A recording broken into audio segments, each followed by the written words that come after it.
Welcome back to another episode of A Fighting Chance.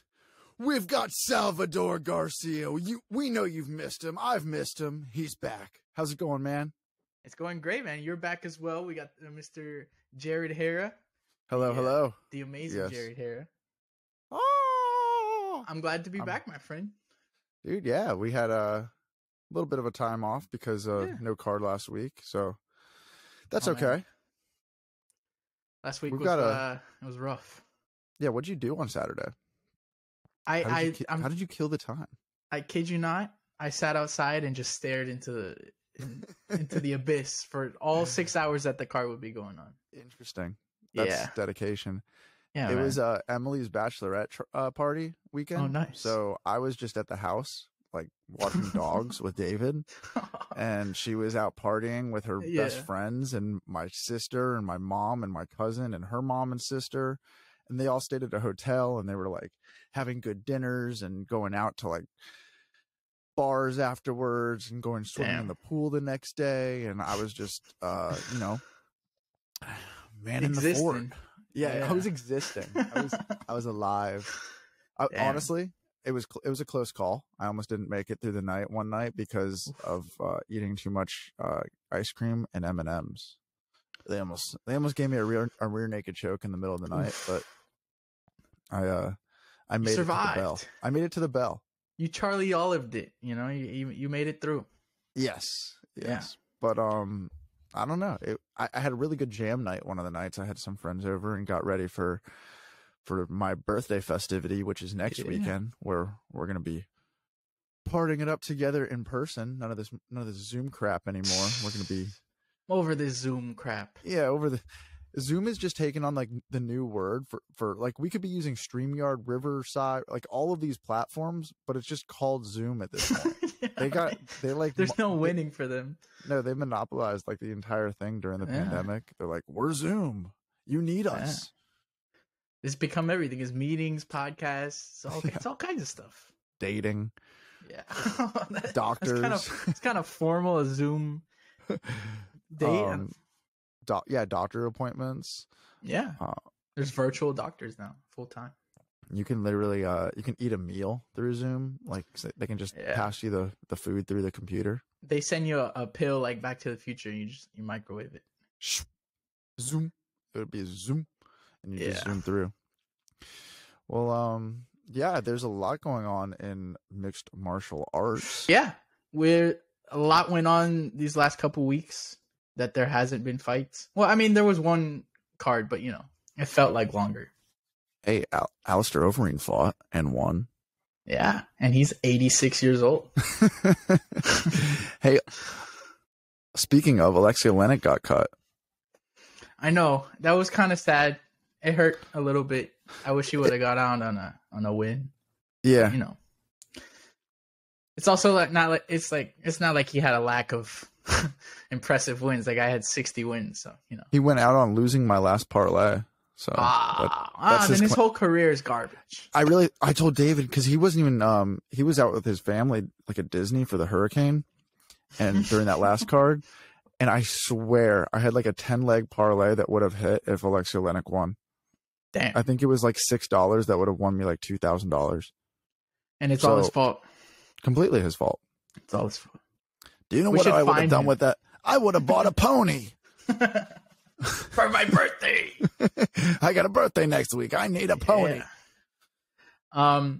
Since last time we talked, Figueiredo versus Brandon Moreno 4 got booked. I believe first quadrilogy in the UFC history. Are you stoked for it? I'm very excited. I've seen mixed things on it. I've seen people that are like, why are we watching this again? Mm-hmm. I'm one of the people that's for it. I want to see Brandon get his title back. And I love that it's in Brazil. I love it. But you don't think he won that last fight, do you? I think he did. Okay. I think you do. What's your opinion on that? Watching, like when I was there, I knew Figueiredo was winning. Like he was going to win the scorecards based off of it. Like Moreno just wasn't doing any damage. Okay. Like off of criteria kind of. Yeah. Yeah, Gotcha. it just felt like one of those things where if it went to the judges, it was going to be this figure-rated decision. It was close. Mm-hmm. It was super close. I feel like I have a sense when like the person who wins isn't who I want. I get this feeling like around round 3. Yeah. And I'm like, all right, this isn't going the way that I need it to go. And because I really wanted Morena to win that fight. Yeah, that's just called being a Tony Ferguson fan for the last 3 years. You develop this like, oh no, this is not going where I want it to go. And it's like impending doom. It's kind of horrible. I feel like that's a lot. Like whenever, because a fight is 15 minutes. Like if you bet on like a football game or a basketball game in like the first quarter, you've got about 2.5 hours of somewhat entertainment like going on. Unless there's like a blowout happening, like you're still in it. But for 15 minutes to be like, okay, this is going to be fun. And then like, it's just within 2 minutes, you're just like, oh no, this isn't going well. This is going to go this is not going to end in under 2.5 rounds. Yeah. It's like Khabib got him down already, bro. We're like 30 seconds in. Like this, really? Are they playing patty cake? Like I thought they were going to knock each other out here. Come on, bro. I thought this was going to be exciting. But I can't tell you how many times that happens where you're just like, you take the under 2.5 and you can already tell within 2 minutes of the fight, you're like, this is definitely going to go to the decision. That's what makes it the greatest sport in the world. It's like, you really have no clue what's going to happen in a fight. As much as you want to be like, oh, he's going to kill him in the first 30 seconds. Like, it could be a 15-minute snooze fest. There's literally no way of predicting correctly. I feel like lately there's been way more finishes in women's fights than there used to be. Like it used to be like the joke, like just take the over 2.5 in every women's fight and you'll make money. And lately there's been a lot of finishes in these fights. I think the level of everybody has just over the last 2 years everybody just stepped up big time after the pandemic. And I think there's more finishes across the board. Like that Austin card that we had in I think it was August. Yeah. It was like 10 finishes. Yeah. That's pretty wild. So I'm going to ask you this. Could you imagine you being in a ring and not finishing your opponent though? I feel like you have this finishing quality to you just as a human that you're not going to be in there and leave it to the judges. Yeah. In that context, you gotta make money, and I would think, I'd like to think, obviously, you can't tell what you would do in that situation unless you're in it. Right. But from when I've sparred and stuff like that, there is kind of like you get hit and it's like, all right, I want to kill kind of mentality. Right. Yeah. Like their primal instincts just come right out of you. So I don't think I would want to play it safe the longer. I think I just like, if I'm getting knocked out, I'm getting knocked out, but at least I'm going to leave it all out there, And again, that's just talk. Who knows? But did you enjoy sparring? I love it. I want to go back. Yeah, for sure. What it was like mixed martial arts sparring or kickboxing or what was it? I did Muay Thai. Okay. For stand up, and then I did jiu-jitsu for 2 years. Were you wearing headgear? Oh, with sparring? It depends. It's like sometimes we do this thing called Shark Tanks, where you have everybody standing in a circle, kind of like making a ring around you, and you'll be in the middle, and everyone's just kind of like, you throw this guy in, and now you gotta spar him, and then blah blah blah. It's like it's never ending, or not never ending, but it's high pace, and you just send them in. So for those where it's more hardcore, I would wear headgear, and you're usually supposed to wear headgear, but sometimes I wouldn't wear headgear when it's like, they'll tell you, okay, we're just gonna go 50% here, 30%, and it's like more flowing. But if we're hard sparring, headgear. Did you prefer that or jiu-jitsu? I like striking. I like jiu-jitsu too. Jiu-jitsu is definitely harder. You get beat up a lot more in jiu-jitsu. And it's so exhausting. Like rolling. Oh yeah. Like, oh my gosh! If you're not conserving energy, like, because I used to do jiu-jitsu and a little bit of kickboxing, but that left hook could crack. Yeah, man. But jiu-jitsu is exhausting. Like if you're not playing like the conserving energy game and you're just like rolling for broke, you will just be the most gassed out human ever. Yeah, especially because they're thinking 3-4. If they're a higher level, they're 3-4 steps ahead of you. So you're like in the now, just doing everything to survive, basically. And they're like, oh, I'm gonna flip you here and then pass your guard, and It they got wasn't you in hard a for head them. and arm. It No, was it's not. not hard. They're like, let me just let this guy do what he's doing. But that never worked for me, being like super physical or anything. And you learn that pretty quickly. Yeah. You get humbled. Like the Iron Sheik. What's that? I said like the Iron Sheik. The Iron Sheik. Is that too old for you of a reference? I think so. Yeah. That one's. He's an old school wrestler, and like from the WWE, and he was he would always go, "I humble you, I make you humble," like, and it was, and that's pretty scary. It was very scary. Yeah. He was a character. Let's see. Got some more stuff here. Dana White is ripped now. Dude, he is okay, so the other night while Emily's on her bachelorette trip, and I'm just like, okay, I'm gonna go to bed with some ice cream, I'm gonna listen to some podcasts, I'm gotta find something on YouTube. Right. And so the first thing that pops up is like a Dana White interview from like last week on a podcast that had like 250 views. And I'm like, what is this? And it's all about like health and wellness. Yeah. And I click on it, and it's like him with like his family friends basically. And it was like, I have no idea who these people are, but it had like 40 comments on it. And like, I'm like, this guy's a billionaire, like the CEO of like the biggest company ever. And he's going on like, I was like, Sal and I could get him on ours. Like based on listening to this, I was like, we got to hook this guy. He's our next interview. But, it was interesting. I mean, he basically went through his entire story of being told like he was going to, no longer be alive in 10 years, and that he had to basically change everything and go keto. And it was, and then like I clicked on like another video that was like him eating like they were called like Fuck It Fridays. And he literally, it was like literally like him eating like it was like a taco, like a chicken Alfredo taco with like chicken and fettuccine and Alfredo sauce. It was like a chicken tender too, like wrapped in a taco shell. Yeah. And he was just like, "Oh, it's delicious. I highly recommend." And I'm like, "What is happening right now?" I'm like, book some fights. Yeah. To be fair, he hasn't done those. Like he hasn't been in the videos in the last couple ones. He's like outsourcing that series. It's pretty funny. Oh, he really? He had like Sean O'Malley do it. He had this guy. He had, what's his name? The Tucker Carlson, I think, did one. Okay. So he's having like guest people on that series.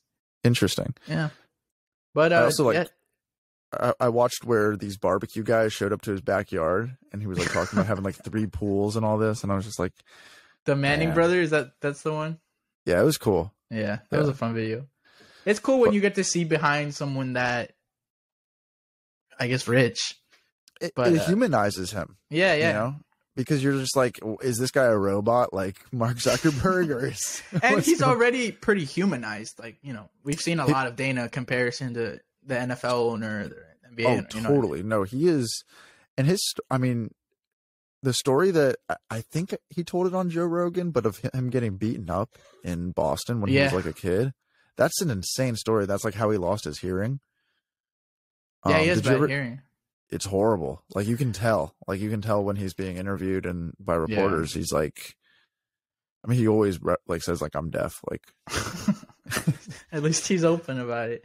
Yeah. I mean, that guy got chased out of Boston basically by the mafia. Like Dana White's been through it, but yeah, I think he's the best promoter of all time. Is he? But you said ripped though. He's looking pretty good. Like you've seen him. He's like, it's not like, oh, this is a 50-year-old who kind of got in shape. Like he has abs and pretty jacked. Yeah, it was hilarious. All right, what money can do though, you know what I mean? Yeah. Like that dude's on everything that you can get on. For sure, and it's like so crazy. He's on all those Jeff Nowinski USADA drugs. It's like, I got the good stuff for you. He's like Connor hasn't been tested for a year. Neither have I. Bro, Connor's definitely on everything known to man. Dude, it's crazy, man. Like you can go to the USADA website and literally see who's been tested, how many times they've been tested each year. Like it's it is just ridiculous, the differences of like who's getting a pass. Yeah. I think Paulo Costa's test, he has like 250 tests or something crazy like that. And to his credit, he's never popped for anything.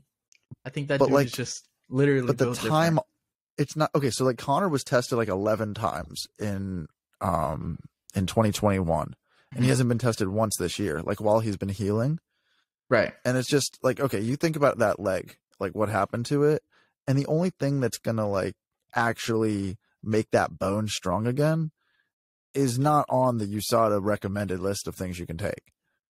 Right. Like you're not going to heal that by like doing squats. I mean, he's pretty he's decently healed now though. I think it's fair to start testing. I mean, like what, at this point where you're on like painkillers. But what's fair? You know what I mean? Like how many times is like if you got like a guy like Yuri being tested, like I heard 36 times in 1 year. Oh my God. And then you've got like, okay, TJ Dillashaw, I think was tested like 11 times this year. And that's like a guy who was literally popped for EPO and banned from the sport for 2 years. So I mean, I guess not to make any, you know, bold statements or anything, but I'm sure there's agendas for different guys. Like, you know, they don't want to bold statements here. Connor. Yeah, like, this is a place to make bold statements. This is a fighting chance. Boom, boom, boom, boom. No, but like I personally, if there's people who aren't doing stuff, cool. Like that's great. I'm not somebody who genuinely cares. Like I care if it's fair. Like I like things being fair and transparent. But like for us to not believe that like, you know, NFL players and NBA players are on all of the drugs, like there's no such thing as these super like genetics for sure, like training every day, like since you were young for sure. But these are like superhumans. Like there's genuinely like you're, and it doesn't matter if you took something in high school, college, like you're gonna like keep those benefits, like somewhat. Like I had a friend who took some stuff and it was like within 6 weeks, the dude was curling 90-pound dumbbells and he was like, and he was genuinely like not a big dude. And it was like, oh, okay. Like that stuff really works. It's, oh, that's better than possible. Yeah. That's better than creatine. Yeah. Well, I took this, I don't know what it's called today, but it's supposed to like help with muscle endurance. So we took that and creatine. And I got to the gym and like my skin felt like it was tingling and it was like itchy. And I was like, what is this? Because it had beta alanine in it. I think I think that's what it was called. Yeah, but I didn't know that. I didn't know tingle. That.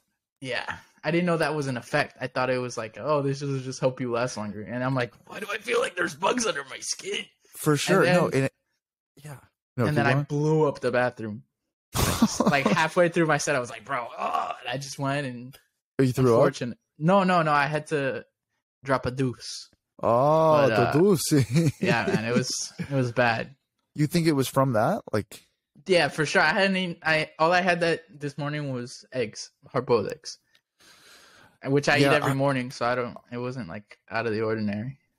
I used to take all those like supplement powders and like I used to mix protein powders and creatines and beta alanines and like kind of like make my own pre-workout. And it was so funny because I mean it was cheaper that way. Like it was cheaper than buying just buying like all like the individual $50. Yeah, like it's so much cheaper just to buy like the 3 main ingredients and mix it yourself. But like you're saying, like I literally only felt like bugs were crawling on my skin. Yeah, it's super. I thought I was losing my mind until my dad was like, "Are your ears tingling?" And I was like, "Yo, okay, you feel it too." I'm not crazy. Yeah, I honestly, it's so interesting because like do the benefits outweigh not getting all that stuff? I don't personally think so. Like after not taking it for years and taking all that stuff for years, I'm like one of these people, like I will take everything until I don't see any kind of benefit. And like, I mean, even with vitamins, like foods you eat, like, I don't know. It's like, okay, like taking a gram of protein per pound of body weight, like that whole thing. It's like, all right, if you eat less protein and eat the same amount of calories and you're not like this genetic freak athlete or like have aspirations of being one, you're going to get within like, as long as you work out and like sleep well and eat basically within a range of calories, you're going to be within, I think, 90% of like your potential goals. Like if you stay consistent, like that's what I've found, honestly. Yeah. I mean, I only recently started doing the creatine just to like, I don't know how it's going to help me or affect me or anything. It could, but yeah, it could. Who knows? I haven't done it long enough to see any real results. But like with that you just said the name of it, but I don't think I'll be taking that again. I think I can get myself pretty pumped to go to the gym. But that's good. Yeah. Do you drink like caffeine? Yeah, I have like one coffee in the morning, and that'll usually keep me pretty wired. My parents are like 4 deep by the time we go to the gym. It's pretty impressive. I like caffeine before a workout. I'm not against that. You do coffee or like an energy drink? Because I know people drink like Bangs or something. No, I don't bang. I just drink black coffee. I feel like the Bang is kind of crazy. Like it's a lot of sugar to have right before you go to the. Dude, I think the things that I hear that people are like eating and doing before the gym, and not just like before the gym, but I'm like there's an intern at the gym that I go to right now. I swear, he every single morning he's like, "Oh, I can't wait till you're done working out. Like then I can have my second breakfast." And I was like, "Dude, what are you talking about? Your second breakfast?" Yeah, you're like, I'm a granola bar, bro. He's like, "I love food so much." I'm like, "Why do you need a second breakfast?" Like, is he huge or? No, I know those guys gotta. No, he needs to be. I mean, I can't even see him, but I think he needs to be smaller just by my like observation of his overall energy. Just needs to be slightly smaller. He gives off small guy vibes. He gives off I need to cut 10 more pounds vibes. He's like 135 pounds or something. No, I think he said like I've never been less than 200. I'm like, well, maybe you should take out 2 breakfasts. Big. Yeah, but like he's not like a jacked. I shouldn't even talk shit. Like, what do I know? But like that, dude. He also has the craziest laugh ever. Really? Like, and it is effortless and amazing to make him laugh. Like it's one of those things that I could literally just walk in. Dude, we walk into the bathroom like at the same time, and I walked into the bathroom like yesterday to like I like to take a piss before I start working out. I don't like to be full of fluids. Like a real man. Yeah, like a real man. And literally I walk in and he's just taking a shit. And I'm like, what is it? And literally he goes, ha, we meet again. And I'm like, why is this happening? I'm like, dude, stop talking to me. and he's just like, like just like cackling. Like it's crazy. That is like, kind of wild to be like, hey, I'm, dude, yeah, I'm in here. It is kind of wild. Like, but we have a good time. Yeah. Chatting it up in the bathroom. Yeah. He's a nice guy. Speaking of crazy laughs, I know you watch all the podcast people. Do you know Ryan Sickler? He does that series with Joey Diaz. Sickler, he does he's the one on like your mom's house channel, right? Yeah, that guy. His laugh is crazy. I don't think I've ever. Dude, he does. He does that. Yeah, Jesus Christ, he does have a crazy laugh. It is pretty. Sometimes I'll watch clips just because I want to hear his laugh or his reaction to it. It takes a lot for me to click on a podcast these days, like a comedy podcast. I'm so busy with the MMA world. Yeah, but no, so 2 that I've clicked on this week. This was pretty funny. This past weekend, Theo Vaughn's podcast had Scott Stapp on it, from the singer of Creed. Oh. And I was like, what is happening? Like, this is, I was like, I have to click on this. It was just like, it like sucked my finger into the button and just made me click. And I'm like, with arms wide open. Like within 2 seconds, it was just like coming out of me. I had tears rolling down my face. It was beautiful. And then the other one was Liver King on The Fighter and the Kid. I was like, all right, Brendan, you got me. Like it was, bro. I have to be honest. I don't think I've ever watched an episode of The Fighter and the Kid. I've like only seen the clips. Dude, I used to listen to all of them back really? many years ago. Yeah, you were honestly. a diehard. Years ago, I enjoyed it a lot. I don't enjoy it anymore. It's a tough listen. I wonder why. There's a particular reasons. Person. It's not. Oh wait, you said Fighter and the Kid? That's with Callan and. Yeah. Oh, I thought you said the King and the Sting. No, it's the same Theo thing left. though. Yeah, I guess, yeah. It Shaw, he's got a way. He's got a way with words, huh?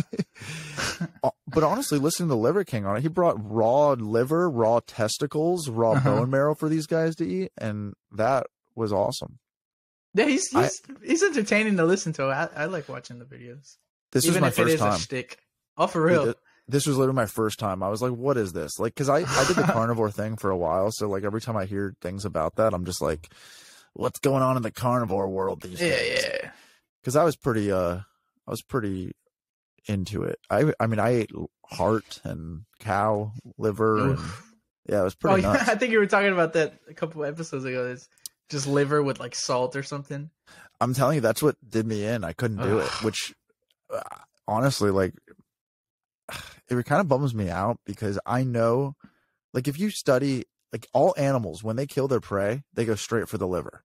Mm-hmm. And there's a reason for that. And I neglected even allowing myself to feel the reason. Right. And, you know, maybe I would have turned into a superhero just in, like, a matter of one meal. I would have just lifting everything. Yeah, man. Who knows? Maybe the Liver King can like turn invisible or something, and he hasn't released it to the public. Not with those abs. Nah. I've also speaking of like not having time for comedy podcasts, I felt the same. Like I'd watch Theo's, basically the most consistent one. Yeah. But recently I've been watching the Danny Brown show, and I love that one. Danny Brown was just on the Legion of Skanks. Do you ever listen to them? With, I do. I saw that. I have to watch it. Yeah. And Louis J. Gomez. He said he was terrified to go on. He was like genuinely nervous. It's a scary place. Yeah. Get ball busted. That was the last comedy show that I was hooked on. Like that and Tim Dillon. It kind of like I went through every one of them, and then I was just like, all right, I guess my humor is just that dark where all I can listen to is the Legion of Skanks. Like, yeah, this is my family. Just go to the scum of the earth and you'll find dude, it is a free for all. And that's what comedy used to be. Yeah. I think it's coming back. I think there was a little period where, you know, everybody got a little wokey, but I think it's a bit comedians, wokey. I think comedians are they're pushing boundaries again, which is nice to see. I think we should probably get back to the MMA. You know? Well, all these comedians, let's stop clowning around over here. Bryce Mitchell. Comedians love MMA though, which is pretty cool. Well, Bryce Mitchell was actually on Theo Von. Now that we're dude, segueing. He's got a rap album. What's he doing now? He's fighting. I'm gonna butcher his first name. I think it's Movsar Evloev. Evloev. Yeah, that is pretty good. I mean, I've heard other people say it, and that sounds about right. That's a somebody Zoe has got to go fight right there. Who you got? Who's gonna win? Oh, I'll put it on me. Well, first of all, I don't even know if it's happening because I think there's some kind of Movsar has some kind of injury, and they're not like disclosing whether or not they're canceling the fight. But if that fight does happen, on scrappiness alone, I'm going with Bryce Mitchell. Bryce can strike, which is really cool. Like, because his grappling is insane. But I've heard he is he's nasty. He's a hard hitter. Edson Barboza, yeah. That's not. I was actually listening to. I was listening to James Krause break that down because he's trained with Bryce Mitchell, and he said he's a scary dude in there to train with. His pace. He said it's his pace that's the scariest part. Right. I mean, the guy literally gets his training from farm work. I think that's like all he does. He just lifts hay and like milks cows and stuff, and dude's a top 10 featherweight in the UFC. Yeah, I mean, maybe he's onto something. Listen to him though. Like it's that his rap is great. I've heard it. You have? It's not bad. Yeah. Let me chill on the great. It's pretty good considering. Yeah, it's like I went straight to great there. It is. Yeah, it beat my expectations of what it would have been. he's got a wild mind, that's for sure. Like, he is out there. When he was like telling stories about like why he's rapping, like he was talking about like dreams of like flying around in space, and he's like, it led me to, you know, greater things. My flow. Interesting. I mean, who knows? It's working for him. I guess you can't go against that. Not yet. Not unless he loses. Yeah, then we all jump off the train and move on to the next top prospect, you know. We'll all be like, Evlov's the next champ. Yeah. How about Alan Arnold? That's another good fight that just got booked. Him and Calvin Kattar. It is a really good fight. I like both of them a lot. Yeah, that's a hard one to pick. But I'm a heavy Calvin fan, so there's like a bias. Yeah, I mean, Calvin on paper probably won that last fight against Emmett.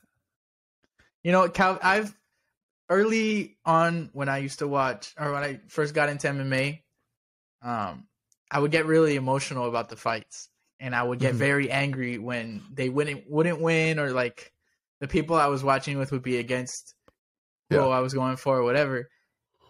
And I worked on that. I've worked on it a lot. And for whatever reason, when Calvin lost to Josh Emmett, that kind of like reignited it in me. And that's for the first time in a while, I got really emotional about somebody losing a fight. Do you throw stuff? No, not that kind of emotion. It's just like like I'm really angry. Not angry. I don't know how to explain the emotion. Before I would get very angry, like kind of lose my cool. But it's just I want them to win so bad, and it sucks to see that it's a a bad decision where it's kind of like it could have gone either way, but like you feel their pain with them. Yeah, and that's the last guy that I felt that in a fight, just because like I think it all connects back to the Max fight. So I'm a huge Max fan as well. So to see him take that beating, which was a freaking beating, like one of the best ever, and then come back against Giga and look like that. Like it was really cool to see that he could rebound from that and come back even better. And it just it hurt to see that. It was a rough decision. Yeah. Emmett was landing. I got Arnold Allen. No. Sorry, yeah. I'm like, well, I've got Arnold Allen. Yeah. I really do think Allen's going to probably win though, which I think he's really good. He is very good. I could see that one. I could see him winning. He's a cool dude. Yeah, I like him. What was it that he said sandwich weird or something to Laura Senko and blew her mind. If that man isn't on the sauce, like, have you seen his dad? His dad's like an ex-bodybuilder. Arnold's dad? Yes. I haven't. Dude, it's so funny. And like he even like made a claim that he wasn't like tested for like a while he was over there. But I mean, he seems he seems like a straight shooter. Like I want to take his word for how clean he is, because oh damn, he's huge. You see his dad? Jesus Christ. That looks crazy. So he's like a strong man kind of. Yeah, for sure. Oh, like, wow. If that guy doesn't know the secret, hey son, they won't catch this. Put this in your booty and you'll be good. Just wait 3 weeks. Just wait 3 weeks before you piss in the cup. I love how he's British, and that's the accent for him for some reason. Wait, that's not a British accent. Oh, that's your interpretation of it. We're gonna go get a cheeky Nando's. Yeah. You had to throw the cheeky in there. Yeah, that'll make it British enough. Yeah. But yeah, I'm looking forward to that fight. You watch Chael Sonnen, right? You watch his videos. Dude, I've been watching them a lot lately, especially with this Oliveira grappling versus Islam talk. Have you seen his video on Jorge Masvidal's tweet about the on the beach? No, catch me up on that. That video had me laughing like out loud. That's how funny that was. I love a good Chael video like that. Masvidal put out a tweet. It's like a picture of him on the beach with like a surfboard in his hand. It's like a pretty looking picture, and in the caption he puts "Life's a beach." Yeah, and Chael goes into like a 5-minute rant on how Masvidal used to be this like gangster, street Judas, all that stuff. And now he's like making tweets about life's a beach, and it's just wow. I can't explain it as well as Chael went into it, but nobody can. It's okay. Nah, masterful work from Chael P. He is content.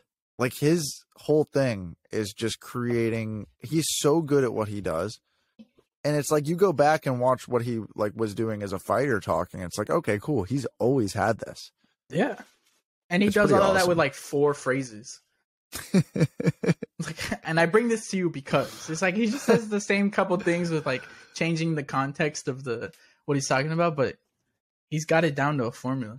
He was doing like a commercial for one of those grip strength things and literally like segued it into Islam's grip strength to take down Charles Oliveira. He's like, which brings me to Charles. I'm like, all right, you got me. And then I'm already ordering one of those things. I'm like, my farmer's carries will be bigger. Biggest arms in West Lynn. I mean, like you gotta trust his advice there. Yeah. So you already brought up the Charles thing. Charles is not in Abu Dhabi. And he is. Oh, he is? He made it to Abu Dhabi? I heard he's there now. Oh, okay. Because last I heard, he had some trouble with the visa. He couldn't get in. But then he sent out a tweet that said hold your horses, daddy's coming or something to Islam. Like, because Islam was talking like he's still not there yet. He's got to be there, right? Is he there? Come on. According to MMA Mania, Charles Oliveira takes off to Abu Dhabi for UFC 280. So he's soaring so high above the world. Okay, that's good. That was a little concerning. Yeah. But another thing concerning somebody not making it to the fight, Volk announced that he's the backup fighter. And Benil Dariush is saying, no, I'm the backup fighter. What are you talking about? I don't need any backup fighters. I need Islam versus Charles Oliveira. Like that's what we all need. We all need this fight. Yeah, but you don't think, let's say, God forbid, Charles has to pull out of the fight or something like that. You wouldn't want to see, and vice versa. You wouldn't want to see Volk versus Islam or Volk versus Charles Oliveira. I'll definitely see Volk versus either one of them, but it's just not the time for the fight. What needs to happen is Charles beating Islam and then Volk versus Charles in Brazil. Well, yeah. That's what needs to happen. But then there's also Charles is going to take no damage. There's the Perth card. You don't think Volk would want to fight in February instead of January? I think Volk can do. Volk should fight Charles for Charles's belt in Brazil. And then a month later fight? We need some respect on Charles's name. I think the UFC is jerking him around. Like, I mean, making him fight in Abu Dhabi, the thing with the weight on the last one, I mean, that was pretty suspect. Yeah, some BS. And then I'm over this whole not giving Charles respect. He's awesome.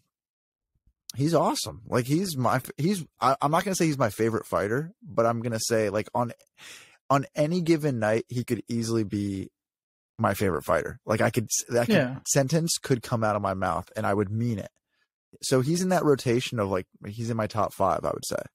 And I can't speak a lick of Portuguese, but I hear his heart.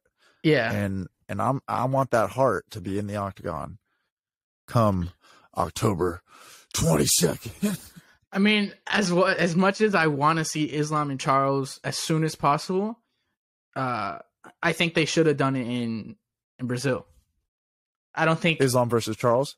Yeah, I don't think Charles should have to go to Islam's backyard to fight for what's basically his title. Yeah. That's my point. They're not giving him any respect. They're making him go to literally his home. This will be This basically like it's not Dagestan, but that's the fan base there is so huge. It's massive. Yeah, and you're not gonna do a card in Dagestan, so it's like no. So this is what the it's not right. But then if you look at it on the story side of it, if Charles goes to Abu Dhabi and beats Islam, I think that's even more gangsters. Like I'll beat you at home. And that's the story that I see playing out. Yeah. Like that's what I've been going to sleep every single night. Yeah, that's what I've been thinking. I've been thinking that. I've been honestly, like I'll say it right now. I know we've got that card coming up in a little while, but I've got O'Malley, Sterling, and Oliveira. Like in my head, that's what I believe. And I've never been like, I like Sean O'Malley, but it's never been like this feeling like, oh, I think he's going to go out and beat Piotr Jan until these last few weeks. Just randomly, like I don't know. I've been listening to him and Tim Welsh, and I'm behind it. Yeah, I noticed that too. Like I doesn't mean I'm changing my pick from Jan, but they are very good at pushing, like very close to the fight. You start to see like he's gonna make them look silly and dude, I like it. Stuff like that. They're marketing themselves very well, very well. Yeah, it's impressive. It is, and honestly, like Sean is very skilled. Like with his what he can do could definitely disrupt Jan's night. Yeah, it could be tricky. He's super crafty. I think that's probably his biggest. Like obviously, physically, he's an enigma at bantamweight, right? But he's super crafty. Like he'll throw little fake uppercuts, and he's always on something different than what they are. But what makes me kind of lean towards Jan is that Jan fought someone like that. He fought Corey Sandhagen, and we saw how that went. Obviously, they're not the same fighter, but I think like build wise. Yeah, I think that's a big factor that he's faced someone long like that is come at you differently. Right. And I see a lot of people saying that Jan's arms he's too short. He's not gonna be able to deal with the length. So that's why I'm leaning Piotr. Definitely, no, I could see he'll definitely get in there. He'll get in there. He'll get aggressive. But I have no doubt in my mind that this will be his hardest fight, Sean. Yeah. Even if he does win, Piotr's not gonna go down easy. The whole card, man. I'm so excited for it. We can't get into it now, though. We can't. We have to hold it. We have another card. Yeah, we have another card. We have a very important card actually coming up this weekend. Today I hopped on Instagram and I saw an MMA page they put a meme about this card.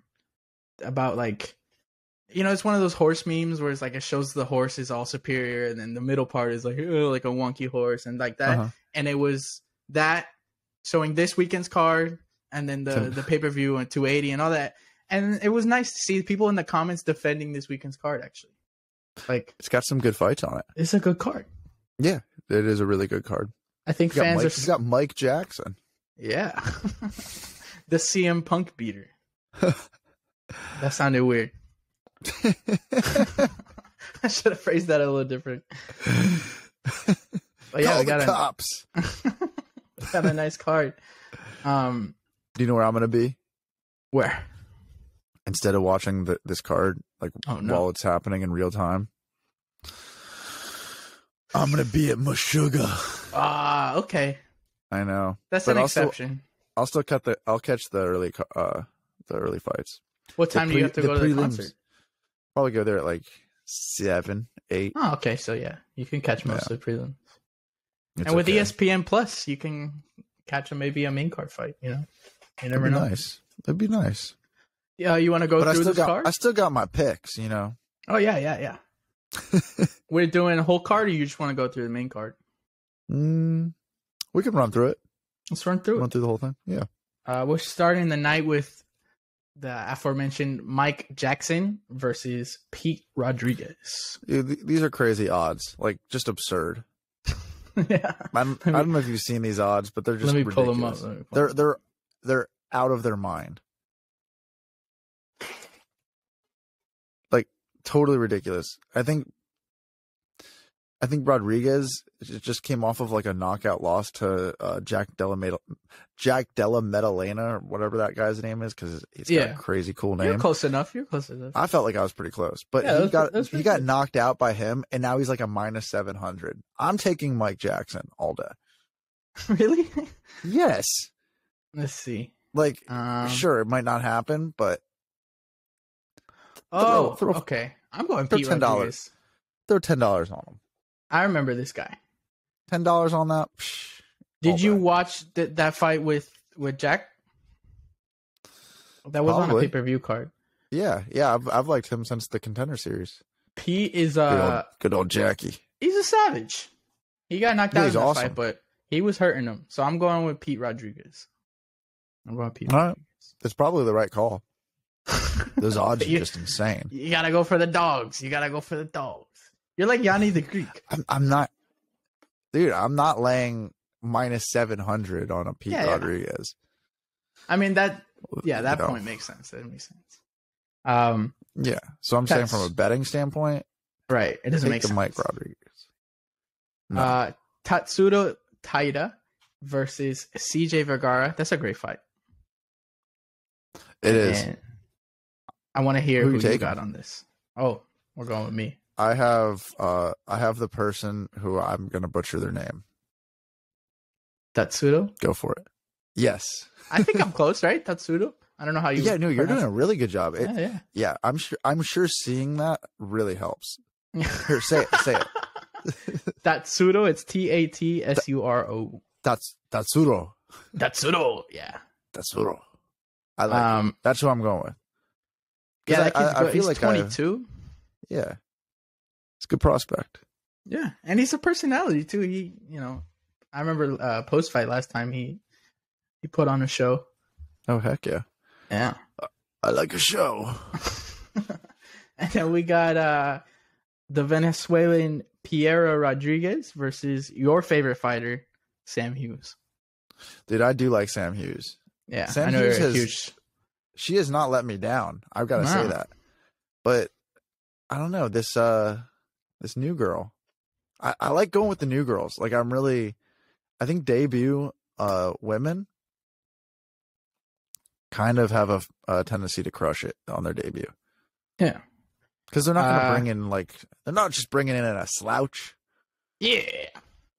So I'm going to go with Pierre. All right, next fight we got Joe Anderson Brito and Lucas Alexander. I gotta trust in Joe Anderson Brito. Yeah. Who is it that he fought last?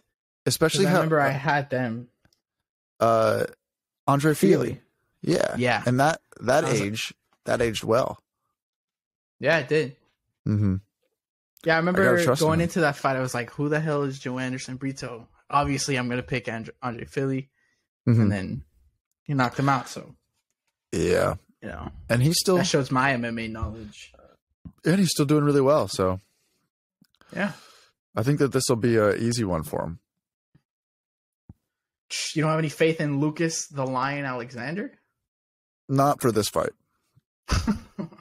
Not maybe against me, I'd have faith in him, but not in this fight.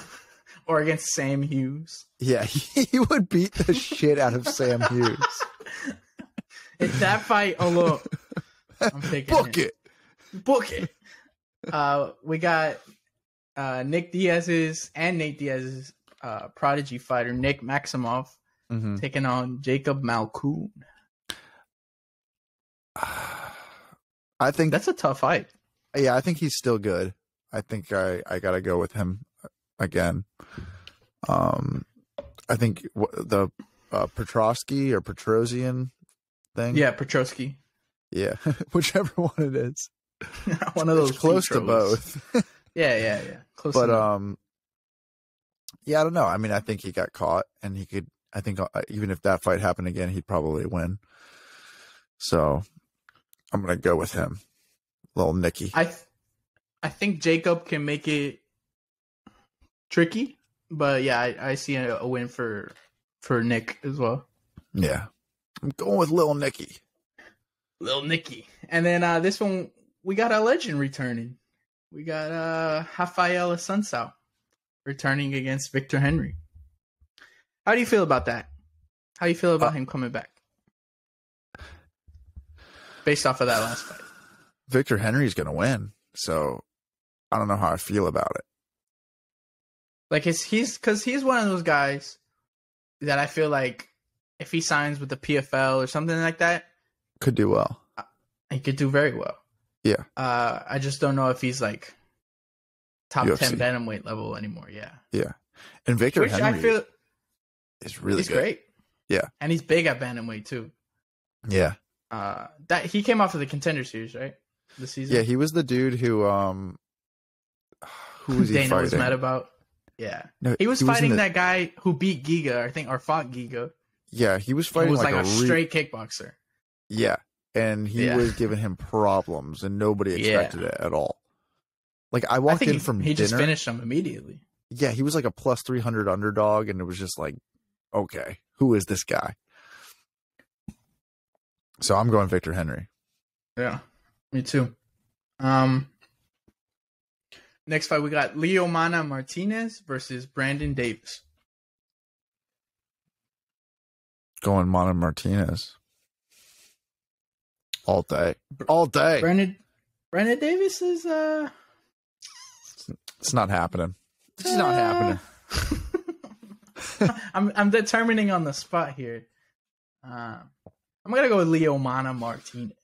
Yeah. That's a cool name. Getting it done. Yeah. Anyway. Next fight we got, I like this fight. Misha Cirkunov and Alonzo Menefield. Alonzo. I like that pick. Yeah. Especially, I think last fight he fought that guy that was like, he fought Askar Mozarov. And he looked very angry in that fight. And so I'm hoping that transfers into this fight. Yeah.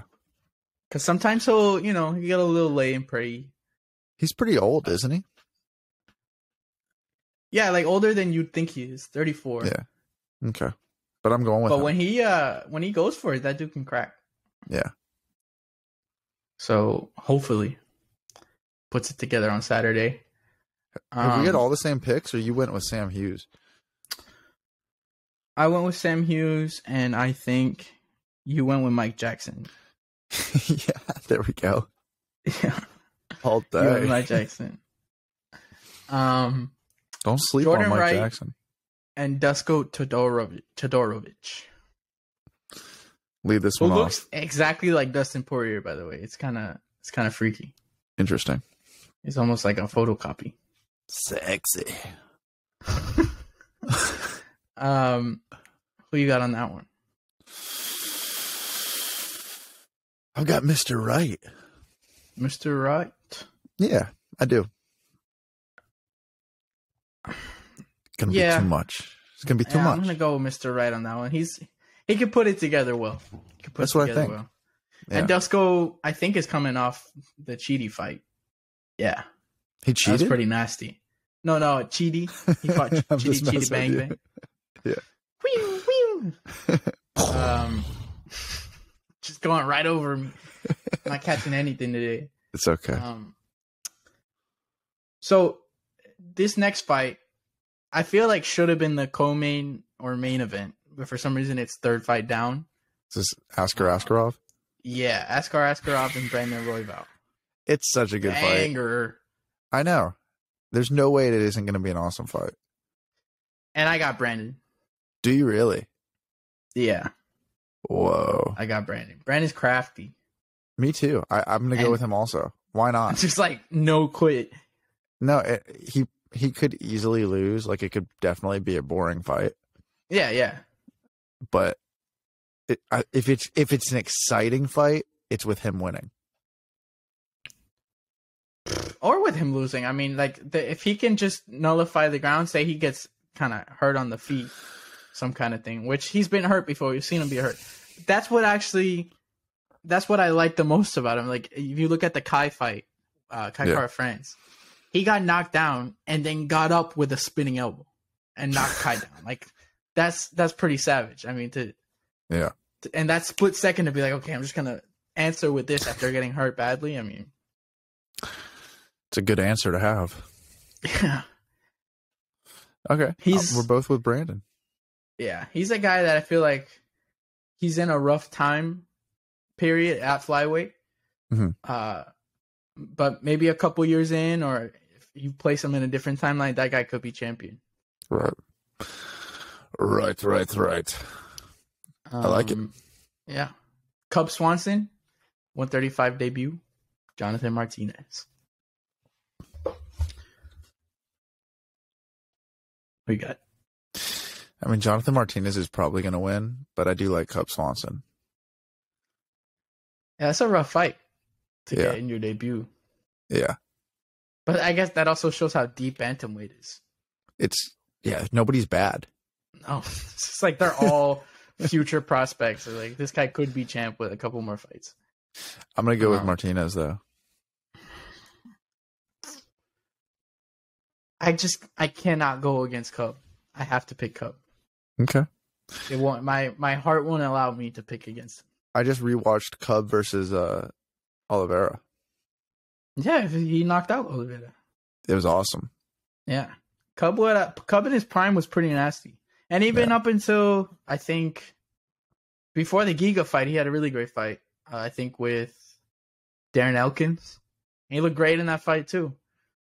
So maybe we're looking at like a Jose Aldo situation where he drops the bantamweight and interesting. All right, finds a second win. Why not? I'm going Cub Swanson too. Oh, that convinced you? Yeah, I sold you. Look at that. I wasn't even trying. It was just from the heart, man. You reeled me in.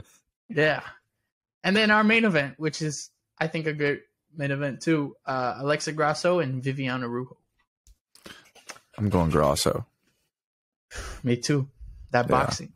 Yeah. Boxing is next level. She's like a female Brandon Moreno. Yeah, I think it'll probably be a pretty easy fight for her. You think it goes all 5 or she can get a finish? Because I think she got a finish. I think she can get a finish. I think these women who are next level boxers, it's too much. It's too much. And Vivian's a great fighter too, but I remember last fight with Andrea Lee, she got dropped a lot. So she might be a little chinny, you know? And she's a little older too, I believe. Let's see. Vivian is 35. Yeah. You don't want to stay in there 5 rounds and get pieced up. Alexa's 29. Alexa's 29 with a lot of experience too. She's been in there she's been in the UFC since 2016. Mm-hmm. So that's a good 8 years? 21 she came in? Yeah. That's what I think though. That's the breakdown. That's a good card. I like it. Happy with that card. Yeah. Yeah. And we got one more of these before the big kahuna. Well, yeah, this weekend. That's next week, right? It is. And actually, I get to watch the fights with you. Oh, I get to see the Charles. That is. I wasn't going to announce it yet, but we are going to be watching. No, I'm just kidding. We are going to be watching the fights together for the first time. Which I'm super excited. Dude, it is okay. We have jam night at a venue Friday night, and then we've got the card Saturday, and then Sunday is my wedding. The jam night is just so happened to falling also on my birthday. Oh, look at that. I told your dad today, I go, is it bad that I'm most excited for UFC 280 out of all 3 of these things? Getting married. Charles Oliveira, you know.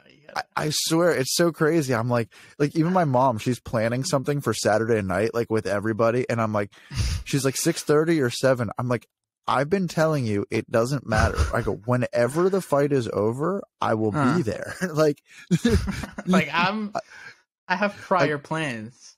I'm like, you've been hearing about this for months. Yeah. I will be there when Charles gets his belt. And I mean, what a first card to watch together, right? Like, it's not like we're just seeing some fight night at the Apex. It's literally all downhill from here. We're never going to have a good time watching another card together because this is the card of all cards. This is the card ever.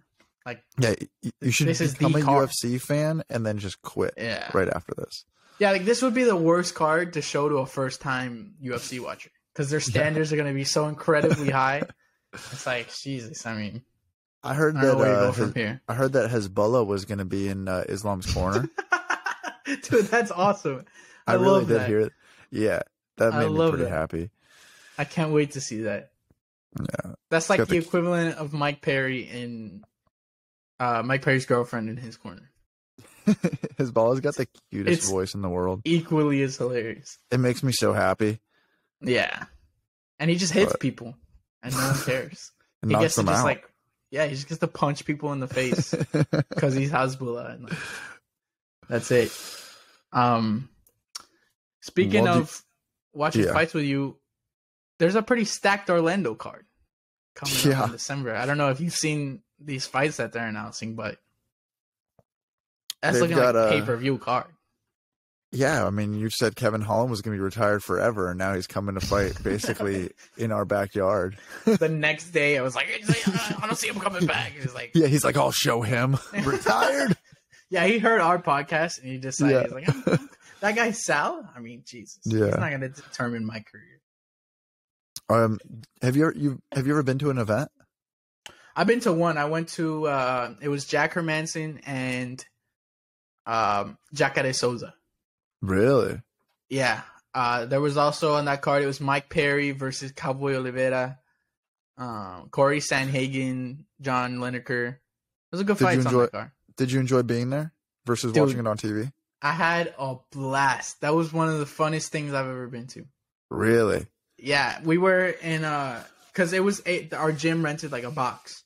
Oh, cool. So we were up there, and then to our left literally was Mike Bisping, Tyron Woodley, and Karen Bryant doing commentary. Okay, so it's funny that you say that you guys were in a box because Ali, his dad, they have like the Orlando Health because his dad works for OMC and does all the like the hospitals around here.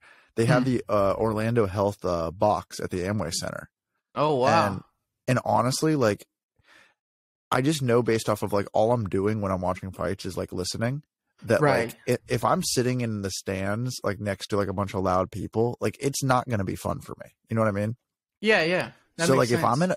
if I'm in a box, I'm going to be able to feel the live energy and be able to like have like one headphone in and be like also listening to the commentary like of the live feed. That's cool. Dude, that's the only way that I see myself going and enjoying it. So like I already hit up Ali and I was just like, dude, what are the chances of just a few tickets? Come on. Like Brock, I'm like, it's like, I mean, he knows how into it I am. Like I'm into that and eating food. Like they're on the same level for me. Like it's like that's all you need UFC and breathing oxygen. Like they're right there, hand in hand. So, and he knows that. So we'll see if he cares about me at all. And it's a real test of friendship there. Like, do you really love me, bro? Let's see. You want to make my dreams? Yeah. You brought that up about that wouldn't be, that's like the worst situation for you. And I've been meaning to ask how you interpret fights. Like you only listen to commentary. That's how you digest the fights, kind of, when I'm like watching it in like live. Yeah, like at your house watching any. Yeah, so like at my house, like we've got the TV on. I'm sitting there with Emily and David, and basically listening to whoever's doing commentary, and hearing the punches thrown, and like I'll ask like, oh, who was that? Like what?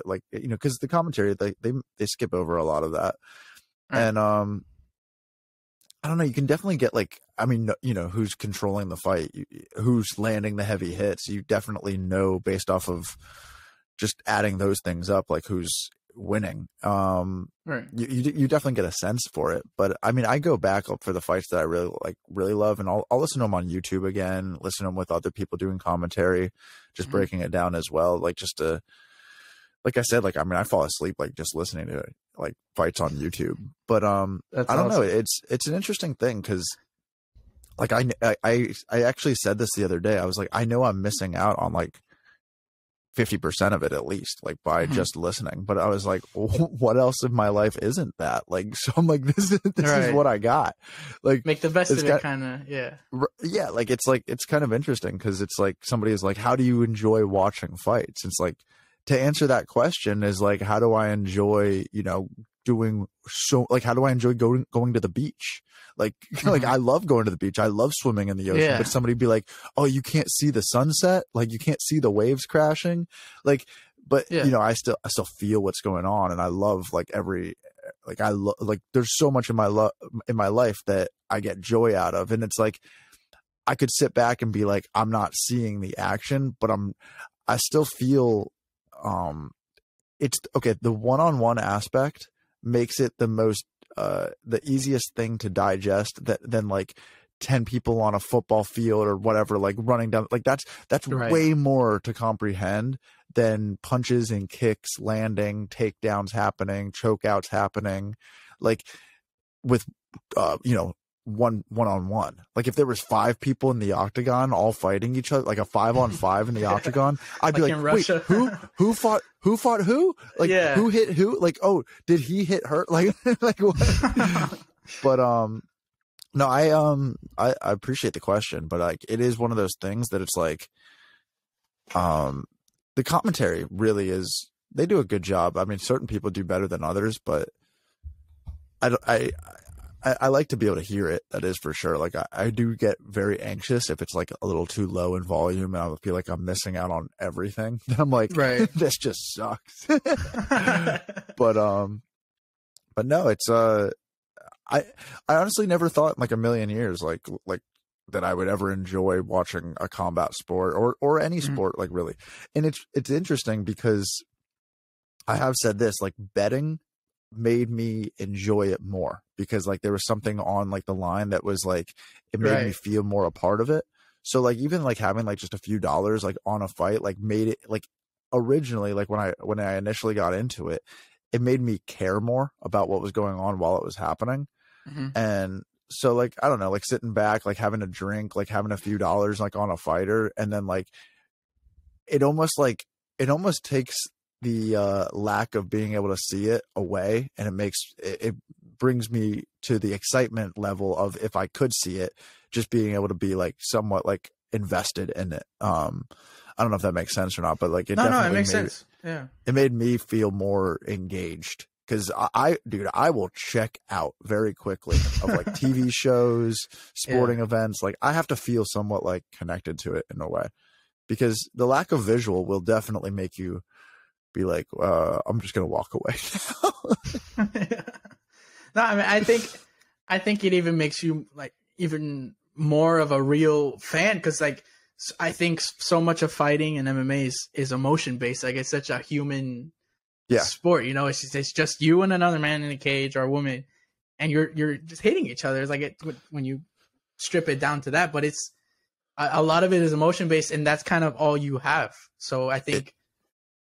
The investment in it is different than like me or someone, and I still get really invested in it. So I think it's so awesome that you're such a fan, and you get to just appreciate it differently than I do, like in a non like emotional way. I very much view my whole life as like a fighter. Like I it's interesting because like if I really stripped it away, I'm like, I am a fighter without ever like getting in the ring and taking an unfair fight where I'm just taking like head damage against somebody who's like seeing me, and like, because I would really get in the ring. Like I would go spar, I would go do all that. Like I've done my fair share of my own head damage, so why not a little bit more? But like I truly I don't know, like when I break down like the essence of my energy in life, I'm like, all right, you're always in training camp. You're always like living this life that's like creative, musically creative in the kitchen, like always like, never missing workouts. Like, I don't know. I do always feel like I'm in training for something, and I don't know what it is for, like, but something's going to happen and I'm going to be ready. Damn it. Eventually. But no, I think that's a cool question, but I absolutely love it, and I do feel very emotionally invested. That's awesome. Yeah, every time we get to come on here and talk, I appreciate everything that you have to bring to the table and talk about more, because I know that it's from a perspective that I'm never going to be able to understand, and it's refreshing to hear. It's something different, and especially for a sport that I love so much as well. It's because fighters are different, and like you can hear that in their voices. I mean, they're not like it could definitely switch to like people like Bo Nickel and being these pro athletes and whatnot, but fighters are coming from a very vulnerable place and like a hard place. Yeah, and that's I don't want to like put words in your mouth, but I'm sure that's another reason that you can relate to it as much. You said it like you've been fighting your whole life. So yeah, man. And I don't mean that like these are people. Like and I don't mean it like in a sad like woe is me kind of sense at all. Like when I say I really do mean it as like the cards I've been dealt. Like I fight through whatever it is, and like I say fight in a very positive like sense. It's not like it's not like I'm getting my ass kicked. I feel like I'm kicking life's ass. Like that's how I feel. Yeah. And I feel like this community, obviously there's trolls and all that. And there's when we get really into the sport, there's all the memes and all that. But it does feel like the whole community is very accepting of everyone. Like if you look at some of our stars are like Yuri and these just wacky dudes. And like, they're just different from a normal person. And it's more relatable than any, because it is an art. Picture perfect. Yeah. It for sure is an art. It is about expression, and it's a beautiful thing. It is. Thank you, MMA, for existing. Yeah, thank you for being there for us. Appreciate it. Yeah. And it all is due to Conor McGregor. I think he started MMA. He is According MMA. to some casuals, he started MMA. Do you have anything else or a fantasy fight of the week? We can go into fantasy fights. The only thing I have left on here is I started watching this promotion called Top Dog. They do bare knuckle. Oh. And that's brutal, man. Really? It's a Russian fight promotion. And it's not like bare knuckle where they're more boxing. It's kind of like a street fight. And, really? There's this one fight specifically where this guy, he's fighting and then he just kind of stops. And he goes to his corner, and his hand is like collapsed in two, kind of. They said his phalanx or something like that is broken. And they're like, "We gotta stop the fight. You can't fight. Your hand is destroyed." And he's like, "No, break it. Pop it back in, break it." And they freaking break his hand, and he goes out and he finishes the fight. Did he win? No, he got knocked out. It didn't work in his favor. But I just thought it was cool. Where are you finding that? It was on YouTube. I came across it. And I'd seen like clips and stuff, but I finally watched the full fight. Is any of it in English or no? That's the only thing. I don't think so. There's not even commentary. It's just like you can just hear knuckle to forehead. I'll just listen to that. You could just hear violence. I'll listen to that or construction work. Yeah. Same thing. Yeah. But is this a bare knuckle fight or a house being built? Let's go into fantasy matchups. Oh. I'd love for you to start us off. You always come with something nice. All right. Let's see what we got here. So pull some sounds.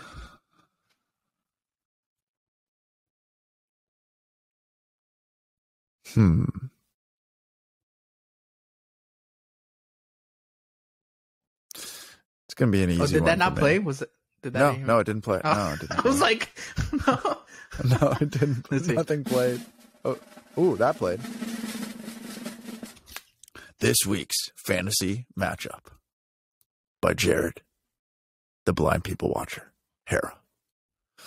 We've got Bloomin Onions from Outback Steakhouse taking on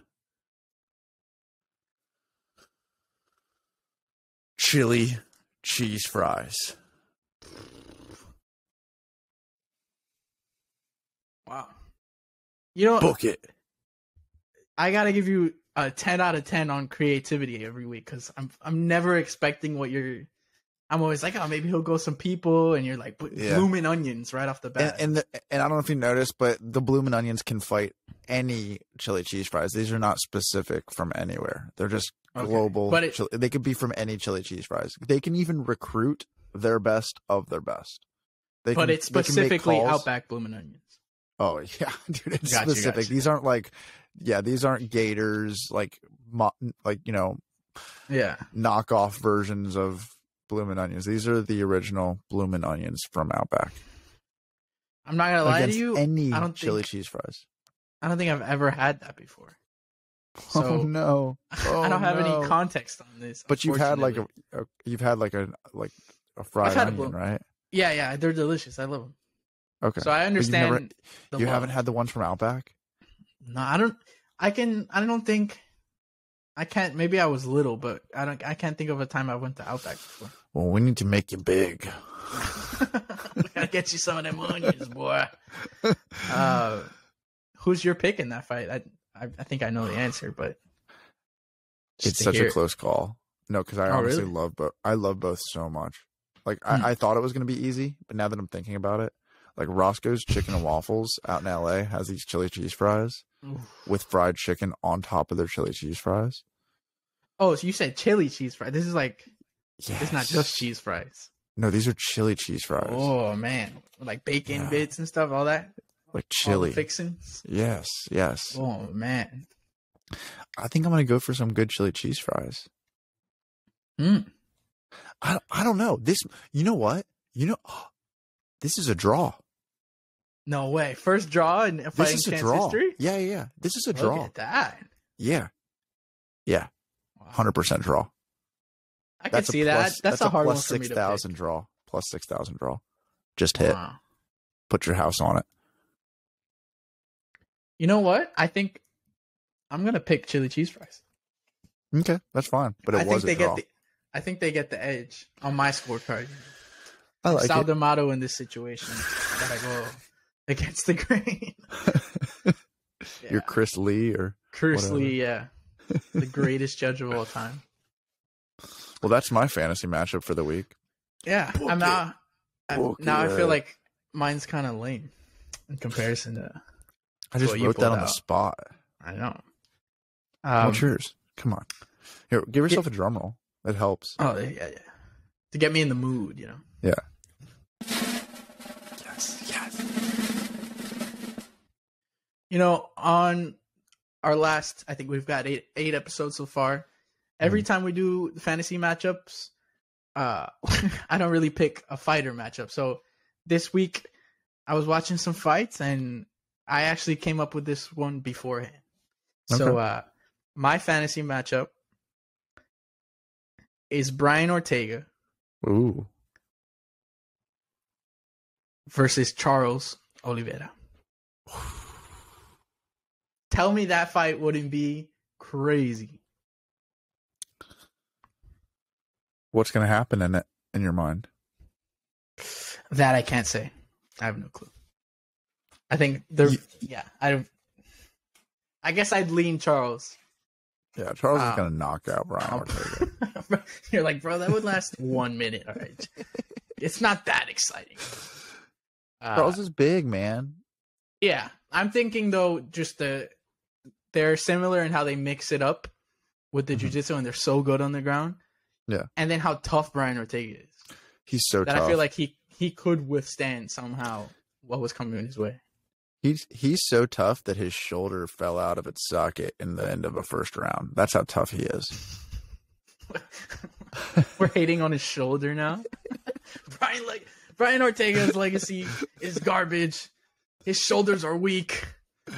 He can't beat Volk. That's what we're going with. Yeah. But that's my that's your prediction. Charles has got that. Charles has got it. Via shoulder injury. Yeah, he's gonna flick his shoulder. That would hurt so bad, man. I really wanted to see that fight. Like that was a dream fight, and it just ended. There was like two weeks in a row of main cards ending like that. I know, right? The Curtis fight right before that too. That was a sad time in UFC history right there. But well, man, this has been a fun episode. Yeah. We covered a lot today.